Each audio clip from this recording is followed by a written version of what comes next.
O governo corre contra o tempo para resolver o impasse envolvendo a tramitação das medidas provisórias. A principal possibilidade discutida no Congresso é uma mudança na Constituição para acabar com as comissões mistas e dividir o poder entre Câmara e Senado. A reportagem é do Leandro Magalhães. A disputa sobre as comissões mistas vem gerando atrito no Congresso Nacional há semanas. O presidente da Câmara, Arthur Lira, defende que a mudança vem através de uma proposta de emenda à Constituição. Parlamentares governistas e do Centrão defendem que a PEC crie uma alternância de MPs entre Câmara e Senado, sem que elas passem pelas comissões mistas. Pela Constituição, hoje as medidas provisórias precisam passar por comissões mistas antes de serem enviadas ao plenário da Câmara e do Senado. No entanto, desde o início da pandemia, esses colegiados deixaram de ser instalados e as MPs passaram a ser analisadas diretamente nos plenários das duas casas. A CNN apurou que existe uma quebra de braço entre Lira e o presidente do Senado, Rodrigo Pacheco. Sobre o tema, a tendência é que os senadores atendam o pedido de modificação do rito, mas de forma que o Senado também saia ganhando. Fontes ouvidas pela CNN dizem que uma das alternativas para mudar a tramitação das medidas provisórias é fazer uma espécie de sorteio. Essa opção evitaria que o Palácio do Planalto assinasse as MPs, já tendo em mente qual delas passaria antes no plenário da Câmara ou do Senado. Na prática, acham que o modelo alternado poderia dar uma vantagem ao governo, já que cada uma das casas tem um contexto diferente de governabilidade. Líderes do Senado falaram em aprovar a PEC até o dia 5 de abril, mas ainda não há um entendimento formado na cúpula do Congresso. A interlocutores, Lula disse que espera que o impasse seja resolvido ainda este mês, antes da viagem à China, marcada para acontecer na última semana de março. Vamos então à análise. Caio Junqueira, está claro o que Arthur Lira quer, está claro o que Rodrigo Pacheco quer. O que o governo quer? Não, para o governo, uma solução que permita o modelo anterior, a formação de comissões, uma atuação mais incisiva do Senado, onde ele tem uma segurança, uma base mais confortável que a da Câmara, é ideal. Mas a solução, hoje parece que teve uma sinalização nesse sentido, né? Hoje ou ontem, caminhando para isso, muito embora não haja martelo batido. O governo ele quer um ambiente seguro para conseguir avançar os seus projetos e as MPs que estão paradas. Ele está apostando num tempo, né? Porque as principais medidas provisórias do governo só vencem no final de abril, né? Enfim, então ele aposta nesse tempo, mas claro, ele prefere algo muito mais compartilhado com o Senado, principalmente com o Rodrigo Pacheco. Vai, Dani. Carol, sabe que assim, esse assunto das comissões para analisar medidas provisórias é o típico assunto que parece que só nós, comentaristas políticos, jornalistas em Brasília, vemos alguma importância, mas isso de fato atinge a vida da economia, das decisões políticas, e eu queria explicar por quê, porque eu acho que isso é muito importante para o pessoal de casa, né? Antes da pandemia, o que a gente tinha? Cada medida provisória chegava no Congresso e havia uma comissão mista, com o mesmo número de representantes entre Senado e Câmara. E as emendas eram apresentadas e discutidas ali. Depois de um relatório, ali você encaminhava isso para o plenário da Câmara depois do Senado, e você não tinha nenhuma surpresa ali de último minuto, porque só as emendas que já haviam sido apresentadas na comissão é que poderiam ser incorporadas na votação. Então, isso dava um mínimo de previsibilidade para o processo. A partir da pandemia, essas comissões mistas foram extintas temporariamente e o processo começou a entrar diretamente pela Câmara dos Deputados, que é a Câmara Baixa, a primeira instância de análise. Só que esse rito de apresentar as emendas morreu. Então, a gente teve algumas medidas provisórias ali bastante polêmicas, como a que abriu caminho para a privatização da Eletrobras, em que 40 minutos antes da votação do texto final, a gente não tinha um relatório. O relatório foi apresentado, o relatório final, finalíssimo, foi apresentado enquanto as pessoas já estavam votando, os parlamentares já estavam votando, com emendas novas que introduziam gastos de bilhões de reais, em que os agentes, os setores interessados, a sociedade civil, não podia defender nada. E é óbvio que esse processo fortalecia o presidente da Câmara, porque ele designava o relator ali na Câmara, esse texto passava primeiro ali pela Câmara e depois não podia ser alterado. Se fosse alterado pelo Senado, teria que voltar para a Câmara. Então isso dava um poder extra para o Arthur Lira já, que obviamente ele não quer abrir mão agora, né? Agora, o processo de transparência e de controle foi muito prejudicado durante a pandemia por essas razões.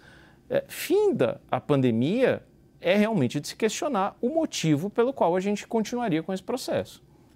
Raquel, diante dessa explicação do Daniel para a gente, a depender do que vier de solução, a partir de toda essa discussão que a gente está acompanhando, dá para medir a força de Arthur Lira e de Rodrigo Pacheco junto ao Congresso, junto ao governo? Sim, né, Carol? Porque ou o Lira vai manter o poder ou ele vai ter que dividir o poder com o Pacheco.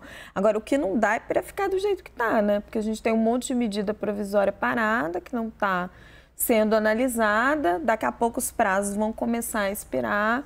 São medidas importantes. Se não me engano, tem ali, né, Dani, a medida a provisória do CARF, se não me engano. Sim. São essencialmente todas as medidas provisórias adotadas por esse governo. Todo aquele primeiro pacote que o Haddad fez, assim... Em última instância, Raquel, só para lembrar, tem a própria medida provisória de reestruturação do governo. Dos então, novos ministérios todos que foram criados. Exato, essas coisas precisam ser aprovadas para o país, ou aprovadas ou não, para o país voltar a andar. Assim, é um tipo de impasse que não pode perdurar por tanto tempo. Nós já estamos aqui, 17 de março. 27 MPs aguardando análise do Congresso. Trago mais números, Caio Junqueira. Deputados votaram 25 projetos nesse início de legislatura. Menor número desde 2011. No Senado, foram 19 projetos aprovados, 14 a menos do que no mesmo período da legislatura anterior.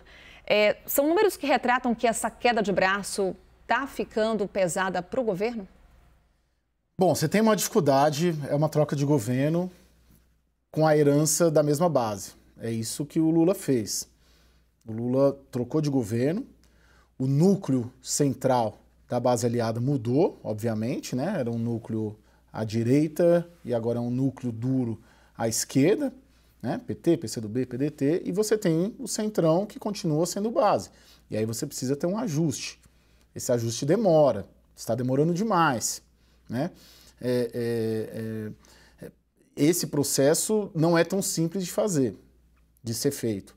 Mas, como a Raquel disse, estamos em 17 de março, o governo ganhou a eleição, Lula ganhou a eleição no final de outubro. Então aí já tem 4 meses e meio de articulações políticas viáveis para a construção de uma base. E ainda não tem uma base muito sólida. Tem várias questões aí, a gente fala disso aqui quase todos os dias, tem várias questões. Lula já não é mais o mesmo, o Congresso já não é mais o mesmo, o Congresso é muito mais empoderado. As armas que o Palácio do Planalto, Poder Executivo tem, clássicas do presidencialismo de coalizão, emendas parlamentares e cargos, perderam força porque o Congresso avançou sobre o orçamento da União, tem mais dinheiro, o parlamentar hoje depende menos do governo para produzir política pública, política eleitoral e eleger e se reeleger na sua base.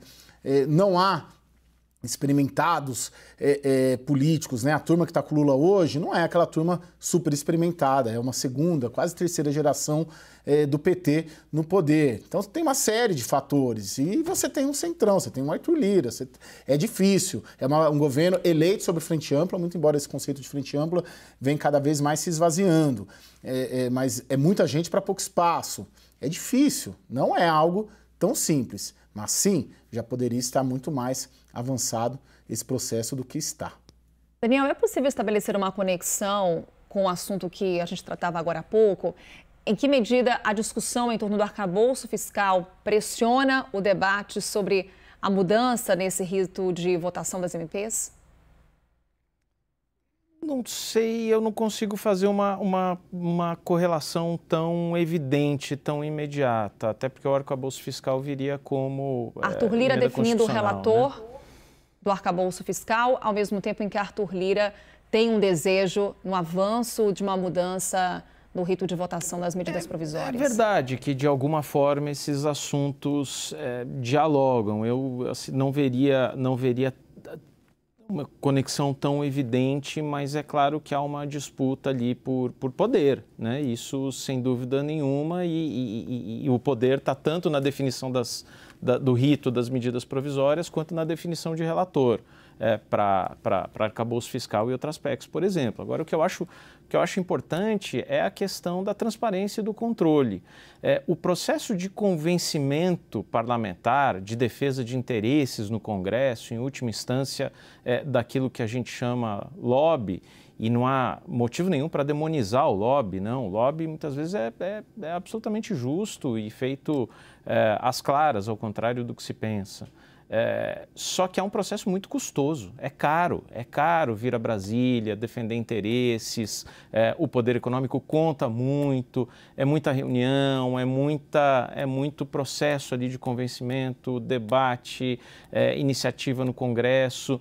E tudo isso, quando é feito ali no escurinho do cinema ou sem uma comissão mista com a luz ligada, isso dificulta a transparência, dificulta o controle e prejudica quem tem menos articulação, menos capacidade de acompanhar e vigiar o processo. Então, reforça o poder econômico também, não é só reforça Arthur Lira ou reforça esta ou aquela figura política. Reforça o poder econômico que tem condição de batalhar para que as medidas provisórias acabem refletindo seus interesses e tenham as emendas de sua preferência. Daniel Rittner, Raquel Landim, Caio Junqueira, obrigada a vocês. Uma boa noite.